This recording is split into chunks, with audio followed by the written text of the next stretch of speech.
Заседание лингвистической комиссии для претендента Николая Дудогла назначено на 6 марта в 10 часов. Григорию Узун предстоит пройти тестирование в 13:00 в тот же день. Все процедуры, связанные с организацией и проведением тестирования, осуществлять под видеонаблюдением с организацией трансляции изображения на установленном телеэкране Центральной избирательной комиссии ГГУЗИ в кабинетах на 3-м этаже с обеспечением возможности просмотра всем желающим. СМИ имеет право в режиме онлайн-времени транслировать проведение тестирования без физического присутствия представителей СМИ.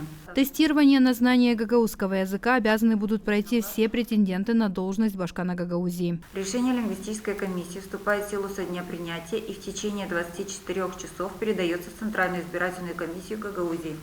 Настоящее постановление вступает в силу со дня принятия, публикуется на официальном сайте Центральной избирательной комиссии Гагаузии и может быть обжаловано в течение 3 дней со дня принятия, без соблюдения предварительной процедуры в апелляционную палату Камрад. Напомним, что обязанность башкана Гагаузии знать гагаузский язык предусмотрена в уложении автономии. Марина Топал, Владислав Табачук, Артем Топал, ГРТ Новости.